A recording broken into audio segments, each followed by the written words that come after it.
Bismillahirrahmanirrahim. Hamdan syakiran hamdan na'imin hamdan yuhyi wa yusabbihu wa yumsiya ya rabbal alamin kama yanbaghi li jalalihi wa amrihi wa sultanihi. Allahumma shalli wa sallim wa barik ala sayyidina wa habibina Muhammad sallallahu alaihi wasallam wa ala alihi wa sahbihi wa man tabi'ahum bi ihsan ila yaumil qiyamah.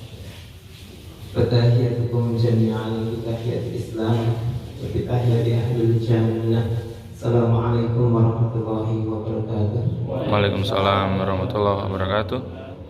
Kalau Allah Ta'ala fi kitabil karim ya ayyuhalladzina amanu taqullaha haqqa tuqatih wa la tamutunna illa wa antum muslimun. Suaranya terlalu ngiko ya. Mohon izin Bapak Ibu, Bapak-bapak ya, rahimahullah.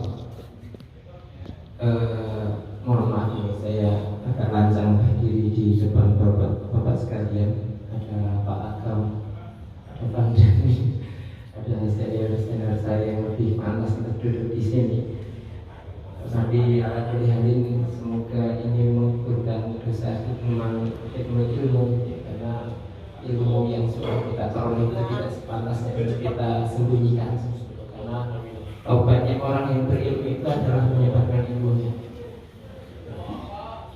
Semoga dengan berbagai kelemahan yang saya miliki, apa yang saya sampaikan nanti bisa bermanfaat.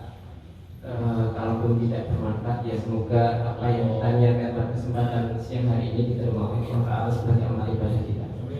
Amin. Karena Bapak-Bapak sekalian, jamaah sekalian, menurut Imam Ghazali itu kalau dalam ilmu qiraah itu disebut Bukharinya ilmu qiraah. Kalau kita baca Quran,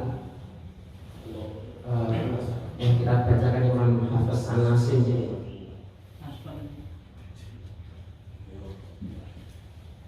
kita dapat akan kalau kita mempelajari Quran secara lebih lanjut, nanti kita belajar qiraah Sab'ah, qiraah Asrah, maka kita akan pasti akan ketemu dengan nama Imam Ghazali.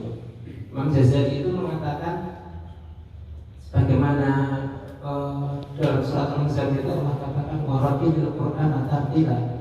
Maka kewajiban kita ketika membaca Quran itu adalah dengan tartil. Dan ketika kita membacanya tidak dengan tartil, maka yang kita dapat barangkali bukan hanya pahala, tapi juga justru malah mendapatkan dosa. Kecuali sebagaimana disabdakan oleh Rasulullah, akan ada orang yang ketika membaca Quran itu ya terbata-bata. Dia akan mendapatkan dua pahala. Kata Imam Ghazali, yang dimaksudkan di situ adalah orang yang membaca Al-Quran yang masih susah, tetapi dia senantiasa belajar. Artinya apa Bapak-bapak sekalian?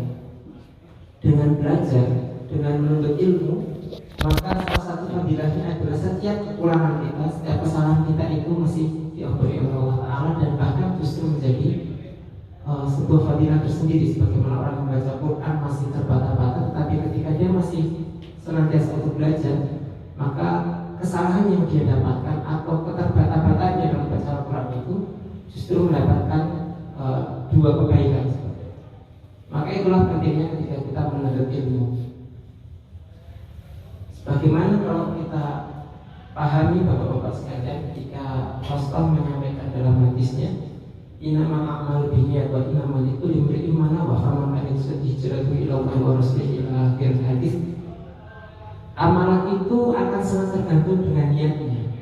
Tetapi ada sebuah amalan, sebagaimana dikatakan juga dalam hadis yang sangat masyhur, ada sebuah amalan yang dia tanpa dilandasi niat yang tulus tetapi mendapatkan fadilah yang sangat besar. Apa itu? Duduk di majelis ilmu. Duduk di majelis ilmu. Sebagaimana ketika Rasulullah katakan orang yang duduk di rumah-rumahku kemudian dibacakan Al-Quran di dalamnya, kemudian mereka mengkaji sesamanya, maka Allah turunkan baginya sakinah hingga akhir fadilah yang disebutkan dalam hadis itu.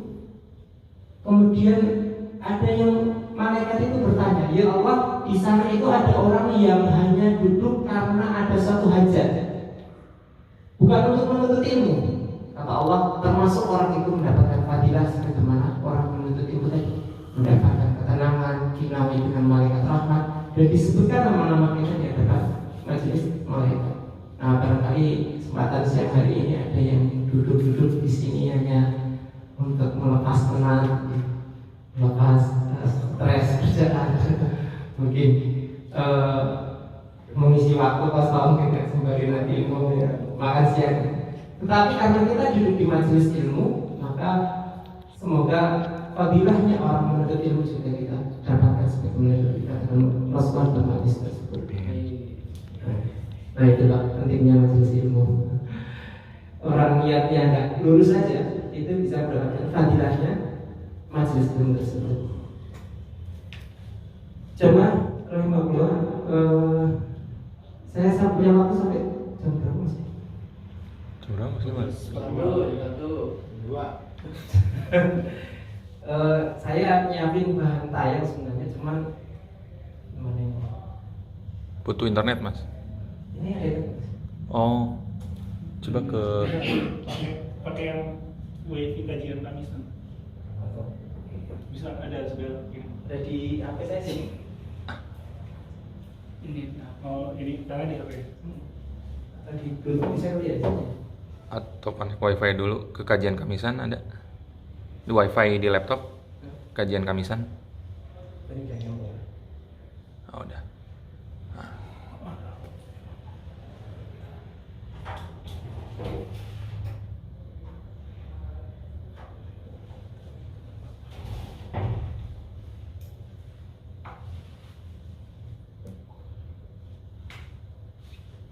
Jadi karena ini kita ngajinya sama-sama sharing, Bapak Ibu sekalian tidak perlu sungkan Koneksinya bagus, ada ya? hajat, Koneksinya langsung bagus. meninggalkan saja.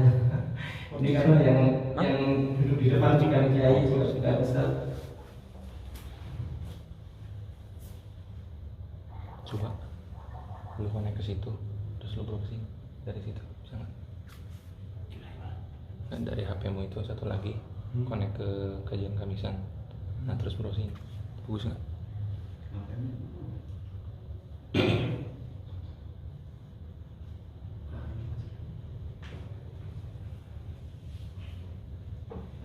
Yang ingin saya sampaikan pada kesempatan siang ini Bapak-Bapak sekalian adalah mengenai kita sedikit mengenal tentang ilmu usul fikih.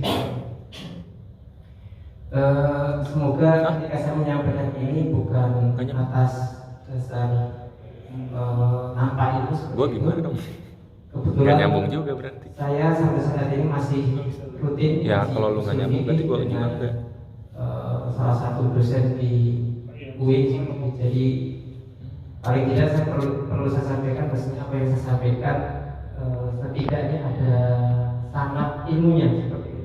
Ya meskipun tidak ada ujian syarat atau kemudian ijazah atas syarat tersebut, tetapi paling tidak apa yang saya sampaikan semoga ini ada dasarnya dan kemudian tidak berangkat dari ra'yu atau pemikiran saya pribadi seperti itu.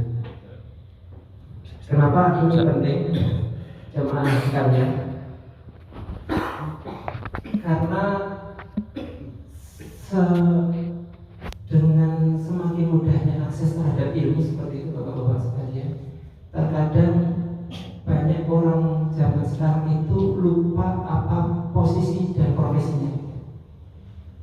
Saya punya teman kemarin cerita sedikit, dia anaknya sakit, kemudian buka Google, langsung dia beli obat, anaknya langsung dikasih obat berdasarkan Google. Untungnya dia tidak praktek operasi gitu ya, hanya beli obat.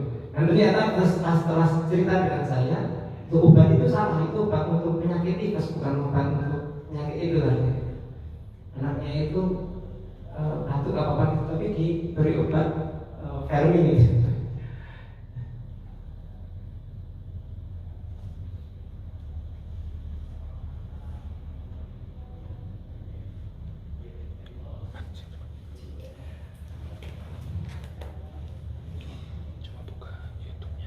Begitu juga dengan ilmu agama Bapak Ibu sekalian. Terkadang banyak di masyarakat kita itu dengan mudahnya ketika ada suatu permasalahan kita akan lari ke Google, kemudian kemudian kita berpendapat, kemudian dengan gampangnya kita terhadap dengan mudahnya menyalah-nyalahkan orang lain. Oh, gimana sih?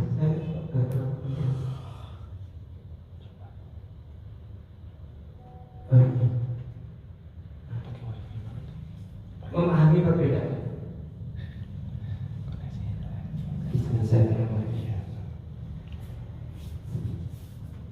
Ternyata bisa sih, Mas. Ya, Katanya lambat ya. lambat emang di sini.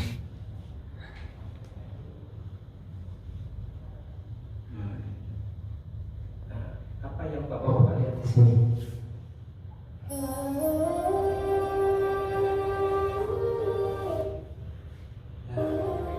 الحمد لله رب العالمين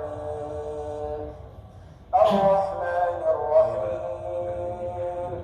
ملك يوم الدين إياك نعبد وإياك نستعين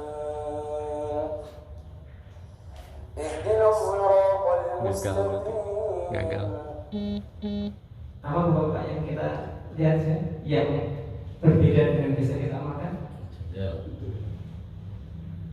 Apa? Tangannya tidak Sedekap. Terus apa lagi kira-kira? Dari bacaannya? Bacaannya tadi membaca Maliki Yaumiddin, ya. Tidak Maliki Yaumiddin, tapi Maliki Yaumiddin. Terus kemudian kita dengarkan juga Ihdinasi, bukan Ihdinasi. Seharusnya kan pakai so, tapi beliau menggunakan Ihdinasi, pakai huruf zain. Kira-kira sholat seperti ini diterima tidak, Pak? Sah tidak? Masa iya ini di negara Timur Tengah dan belakangnya kayaknya sukses semua, masa bacanya sholatnya keliru, kan nggak mungkin juga ya. Jadi Bapak Ibu sekalian, Bapak-Bapak sekalian, beliau ini memimpin sholat, mengimami sholat dengan mazhab Maliki. Di salah satu pendapat Imam Maliki itu, di mazhab Maliki itu sedekap itu tidak sedekap, jadi cukup seperti ini. Dasarnya apa? Itu nanti urusan belakangan. Kemudian ketika beliau membaca Maliki Yaumiddin Ihdinas Shiratal, pembaca Qurannya salah. Quran itu kan cuma satu, kok dia bacanya salah. Ternyata kalau kita belajar lagi tentang ilmu Quran, beliau itu qiraahnya berbeda dengan yang kita baca. Yang kita baca sehari-hari kalau kita baca Quran itu adalah qiraah Warsh. Qiraah kita adalah Hafiz an Asim. Kalau beliau yang dibaca ini adalah qiraah dari jalur Khalaf an Hamzah. Khalaf an Hamzah. Jadi kalau dilanjutkan nih Bapak-Bapak sekalian, ini video saya lanjutkan. Nanti ketika beliau membaca surat Wadduha, itu dia tidak baca Wadduha, tapi Wadduha. Ketika di qiraah kita itu seharusnya apa? Idhar. Di mereka di Khalaf ini nggak idhar, tapi di Satah. Nah, seperti itu. Jadi berbeda. Artinya apa Bapak-Bapak sekalian? Artinya adalah mana tadi ya?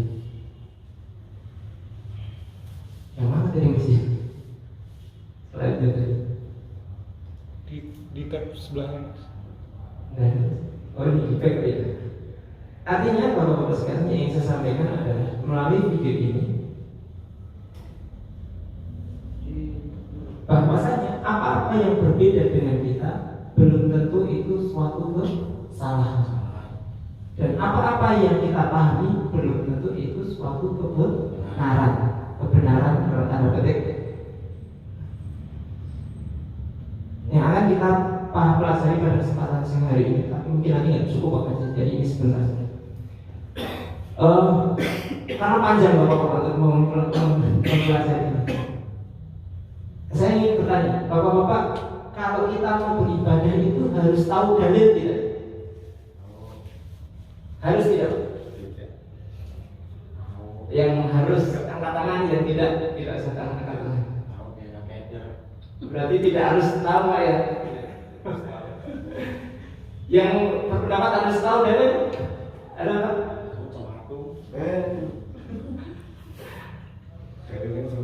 Kalau yang bapak-bapak ini dalam hatinya benar ya ibadah itu harus tahu dalil. Sekarang saya tanya bapak-bapak saya, bapak-bapak dulu ketika sunat sudah sunat ya? Ketika kita sunat tahu dalil nggak? Dalilnya harus sunat apa gitu? Nggak tahu kan Pak? Nah, kalau dalam hatinya tadi berkata sekali ibadah harus tahu dalil, berarti sunatnya harus diulang. Karena dulu ketika sunat kita tidak tahu dalil. Atau ketika kita dulu pertama kali sholat, ketika balik, kan kita juga nggak tahu dalil. Oh, berarti kalau kita ibadah itu tidak wajib tahu dalil. Tunggu dulu. Tunggu dulu.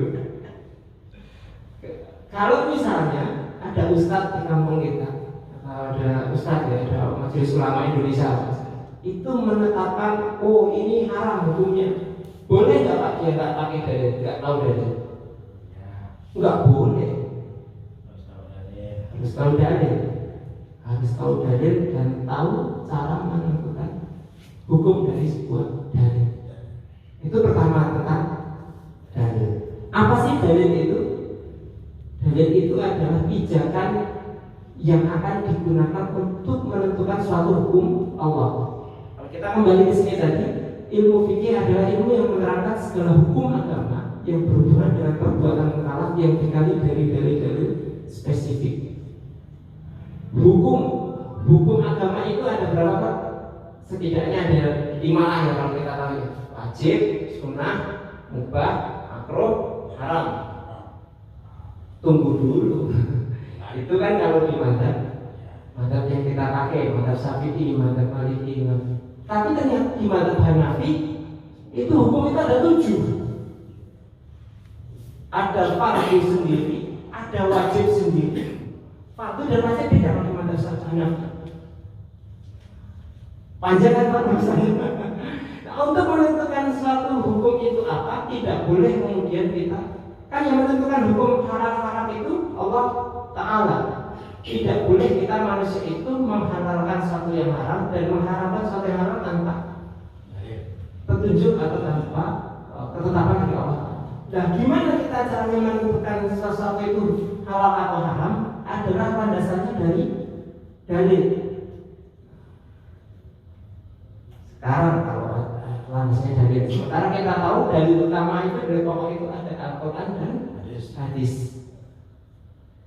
Nah, ini banyak ya Pak. Kalau bapak-bapak buka Facebook itu, kalau ditanya, Pak, kan ini bapak-bapak yang kunut kalau saat subuh ya, Bapak kok sholat subuhnya pakai kunut? Oh, saya ikut mazhabnya Imam Syafi'i. Pak, tapi ada hadis tuh Pak yang mengatakan kunut subuh itu bid'ah. Itu hadis tuh Pak. Kalau ditanya, Bapak-bapak ikut Rasulullah atau ikut Imam Syafi'i? Wah, jawabnya gimana Pak? Ayo. Ikut hadis atau ikut Imam Syafi'i? Nah, sebelum kita jawab itu Pak ya, sekarang lebih ekstrim lagi. Kalau kita baca surat Al-Jumu'ah, ya ayyuhalladzina amanu idza nudiya lis-sholati min yaumil jumu'ati fas'au ila dzikrillah wa dzarul bai'. Wahai orang-orang beriman, apabila diseru kepada kalian untuk salat Jumat, maka bersegeralah kepada Allah. Maksudnya segera salat Jumat.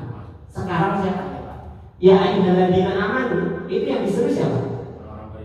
Orang-orang beriman. Istri Bapak beriman? Beriman lah. Anak perempuan Bapak beriman nggak? Kenapa nggak Jumatan?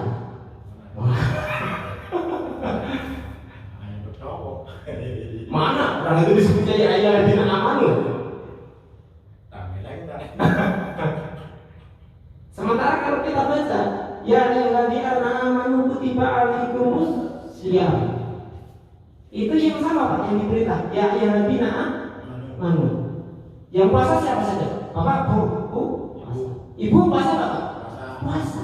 Kenapa kalau puasa ibu-ibu suruh puasa? Kenapa Jumatan ibu-ibu enggak sholat Jumat?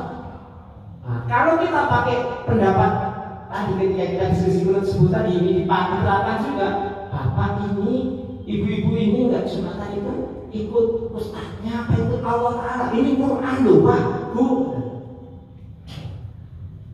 Kacau nggak kalau pemahaman agama kita seperti itu? Artinya bapak-bapak, ibu-ibu sekalian, tidak semudah itu kalau kata tidak semudah itu bergusul dalam memahami suatu dalil atau mengambil kesimpulan dari suatu dalil dari Quran dan Sunnah untuk menjadi hukum. Tadi yang dengan amalnya sama, tapi kesimpulan hukumnya berbeda. Karena apa Pak? Karena ada sekian perangkat ilmu yang dibutuhkan untuk menarik kesimpulan dari sebuah dalil. Kenapa mazhab Syafi'i mengatakan qunut subuh sunnah, sementara ada hadis Rasul yang mengatakan qunut subuh itu bid'ah? Terus kita ditanya, kamu ikut Imam Syafi'i atau ikut Rasulullah? Jawabannya adalah Bapak Ibu sekalian, untuk menggali suatu dalil menjadi suatu hukum itu tidak bisa serta-merta kita lakukan dengan minimnya pemahaman kita terhadap ilmu orang. Karena Bapak Ibu yang perlu dipahami adalah pemahaman kita terhadap suatu dalil itu bukan dalil itu sendiri. Gampangnya gitu. Jadi kalau ada Imam Syafi'i kok berpendapat pendapatnya suatu hukum itu berbeda dengan cara kita membaca hadis, itu artinya bukan Imam Syafi'i itu berbeda dengan Rasulullah. Paham ya? Yang berbeda itu adalah cara kita memahami dalil yang berbeda dengan Rasulullah. Begitu juga dalam konteks ilmu, dalam konteks qunut subuh tadi. Kenapa mazhab Syafi'i mengatakan qunut subuh sunnah, sementara mazhab Hanafi mengatakan qunut subuh bid'ah? Yang berbeda itu bukan Rasulullah berbeda dengan Imam Syafi'i, tetapi yang berbeda itu adalah pemahaman Imam Syafi'i terhadap hadis dengan pemahaman Imam Hanafi terhadap hadis. Kenapa bisa berbeda? Karena cara menarik kesimpulan hukumnya itu berbeda. Saya kasih gambaran ini Bapak. Dalil itu ibarat seperti ini Pak. Nasi, ada telur, ada bumbu saji. Terus hukum itu, fikih itu seperti nasi goreng ini. Jadi kita tidak bisa nih Pak makan sajiku, makan apa ini langsung. Untuk menjadikan nasi, telur dan sajiku yang menjadi nasi goreng, maka dia harus dimasak. Yang bisa masak ini siapa? Koki. Kalau dalam ilmu agama ini adalah ulama. Nah, cara masaknya ada ilmunya. Namanya ilmu masak, Pak. Masak aja ada caranya. Ada resepnya. Begitu juga dalam menentukan sebuah hukum. Ada ilmunya. Ilmunya disebut ilmu usul fikih. Perbedaan di ilmu usul fikih ini akan melahirkan kesimpulan hukum yang berbeda. Contoh gampangnya kita praktek sedikit-sedikit Pak ya. Nanti sebenarnya ini saya skip dulu aja saya. Karena waktunya terbatas sebenarnya saya ingin agak runut. Ini kalau santri yang ngaji ilmu fikih, usul fikih biasanya harus wajib hafal ya Pak. Ini Al-Maidah ayat 6. Al-Maidah ayat 6 itu sampai dari awal sampai akhir itu kalau kita pelajari nanti menimbulkan banyak sekali pelajaran yang berbeda tentang perbedaan fikih. Kata Allah Ta'ala, ya ayyuhalladzina amanu idza qumtum ila sholati faghsilu wujuhakum wa aydiyakum ila al-marafiq wamsahu bi ru'usikum wa arjulakum ila al-ka'bayn. Ini ayat tentang wudu. Wahai orang-orang yang beriman, jika kamu, ini kalau kita pakai pelajaran bahasa Arab ya, cuma nggak usah saya barangkali di sini idza qumtum ila shalah, ini sebenarnya kembali ke pemaknanya. Maka faksilu wujuhakum, basuhlah kamu, wa aydiyakum, dan aid itu tangan, wa aydiyakum ilal marafiq, sampai siku, wa wamsahu bi ru'usikum, wamsahu bi ru'usikum, dan basuhlah kepalamu, wa arjulakum, dan kakimu sampai ka'bain. Ayatnya sama. Ini bisa menjadi 4 kesimpulan hukum yang berbeda-beda dan semuanya kuat alasannya. Di mazhab Syafi'i mengatakan ayat ini adalah rukun wudu. Kan kalau kita wudu itu kan ada kumur-kumur, ada tangan. Kok di sini nggak ada? Kita belajar wudu ada tangan, ada kumur-kumur, ada hidung, itu dari mana? Ada dalil lain. Dalilnya hadis riwayat Utsman bin Affan. Itu ada bahasa tangan, ada kumur-kumur, ada istinsyaq. Di mazhab Syafi'i dikatakan yang wajib, yang rukun wudu itu hanya yang disebutkan dalam Al-Quran. Sementara yang di hadis Utsman itu, yang diriwayatkan oleh Utsman itu adalah sunnah. Itu pendapat pertama. Benar nggak Pak? Benar, masalah. Di mazhab Maliki beda lagi ternyata. Kesimpulan hukumnya beda. Ketika mazhab Maliki menerjemahkan faghsilu, ghusl. Ghusl itu adalah perbuatan menggosok. Jadi wudu itu tidak sah di mazhab Maliki kalau dia tidak digosok. Kalau di mazhab Syafi'i itu air mengalir itu tidak cukup. Tapi kalau di mazhab Maliki enggak, dia harus digosok. Karena ghusl itu artinya menggosok. Kalau cuma dituangin itu bukan ghusl. Itu di mazhab Maliki. Makanya di mazhab Syafi'i enggak. Beda lagi kan? Karena nanti didukung dengan dalil-dalil lainnya yang tidak menyatakan itu harus digosok. Di mazhab Hanafi lebih unik lagi nih Pak.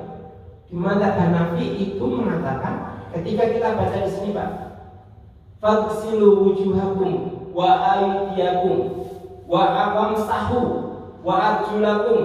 Ini menggunakan kata wa, kata dan. Kalau ada kata Pak Syatibi dan Pak Agam datang masuk ke masjid, itu kira-kira ketahuan nggak Pak yang duluan siapa? Kan enggak Pak? Pak Syatibi dan Pak Ojek dan Pak Agam dan Bang Dani masuk ke masjid. Itu artinya wawu atof. Atof itu dalam bahasa Arab tidak menunjukkan urutan. Jadi menurut mazhab Hanafi, wudu itu tidak harus urut, tidak wajib urut. Ya, yang penting ini semua dilaksanakan. Kepala, tangan. Yang penting semua dilaksanakan cukup. Pemerintahnya cuma luar, bukan fa. Beda ceritanya ketika dia menggunakan huruf fa. Pak Satibi, kemudian Pak Agam, kemudian Bang Dani, kemudian Pak Majid masuk masjid. Itu kan ada urutan. Kemudian di sini tidak menggunakan fa atau summa, digunakan kata wa. Maka menurut mazhab Hanafi urutan wudu itu tidak wajib. Sementara di mazhab Syafi'i mengatakan urutan wudu itu wajib. Rukun wudu kan tertib. Seperti itu. Berbeda kan Pak? Berbeda. Kuat mana Pak? Sama-sama kuat. Dalilnya mazhab Syafi'i kenapa harus urut? Karena dikiaskan dengan ketika ayat sa'i, sofa wal marwa. Apa yang diurutkan oleh Allah itu lebih utama. Nah, di mazhab Hambali beda lagi. Ternyata di mazhab Hambali mengatakan hadis Utsman itu ya membasuh tangan, kelap tangan, kemudian kumur istinsyaq itu adalah rukun. Karena menggunakan kaidah utama al-aslu fil amri lil wujud. Segala asal segala sesuatu perintah itu adalah wajib. Jadi kalau di mazhab Hambali ketika wudu rukun semua Pak. Tangan, mulut, hidung, kumur itu rukun dalam wudu. Nah, artinya Bapak-bapak Ibu sekalian, bahwasanya ketika kita belajar dalam agama itu ilmu agama itu seperti ilmu kedokteran, seperti ilmu arsitektur, seperti ilmu yang lainnya, bahwasanya di sana dibutuhkan perangkat ilmu pendukung. Kan bapak ibu tidak memungkinkan Pak, anaknya sakit, oh ya sudah saya operasi sendiri. Kenapa tidak operasi sendiri? Karena kita tidak punya ilmunya. Kan bisa di-googling. Ya, di-googling sekarang kan bapak ibu berani nggak operasi anaknya itu ketika sakit? Wah, anak saya ini usus buntu, bisa bedah sendiri gitu. Kira-kira berani nggak? Nggak berani Pak. Atau bapak nggak usah bapak pulang. Ada mahasiswa kedokteran kan? Ya, masih mahasiswa, masih kuliah. Mas, tolong anak saya dioperasi. Kira-kira berani nggak? Ya berani. Kenapa? Karena kita belum yakin dengan ilmunya. Begitu juga seharusnya dalam kita beragama ini Bapak Ibu sekalian, ada hal-hal dalam agama ini yang seharusnya bukan wilayah kita. Makanya kemudian ketika kita mendapatkan sebuah ilmu, ketika kita mengamalkan sebuah perbuatan, maka kita harus yakin bahwa yang kita lakukan itu adalah sebuah kebenaran. Tetapi kita harus memperhatikan ketika ada yang berbeda dengan kita, belum tentu dia salah, belum tentu dia bid'ah. Makanya menghormati perbedaan, memahami posisi kita di mana, itu adalah sebuah hal yang harus kita tanamkan. Karena begitulah seharusnya kita selaku mukallid, seharusnya begitulah kita selaku umat yang mencoba melaksanakan Islam ini dengan sebenar-benarnya. Jadi ketika kita masih berposisi sebagai mukallid, maka ketika ada perbedaan, hormatilah dia selama perbedaan itu adalah perbedaan pada ranah yang dzoni, yang memang masih masih terdapat khilafiyah di dalamnya. Sedikit, tapi nanti ketika perbedaan itu pada masalah qat'i, kita harus bersikapnya dengan jelas. Insya Allah mungkin barangkali itu dulu yang bisa saya sampaikan. Mohon maaf atas segala kekurangannya. Sebenarnya masih panjang. Nanti ada masalah mengenai apa saja perbedaan itu. Ada perbedaan yang boleh kita tolerir, ada perbedaan yang tidak boleh kita tolerir. Tapi nanti itu bahasan lain. Semoga Allah mudahkan kita untuk senantiasa menuntut ilmunya dan menjadikan kita muslim yang lebih baik lagi. Kurang dari mohon maaf. Kita tutup dengan doa majelis. Mohon dari saya kurang lebih mohon maaf. Wassalamualaikum warahmatullahi wabarakatuh. Waalaikumsalam warahmatullahi wabarakatuh.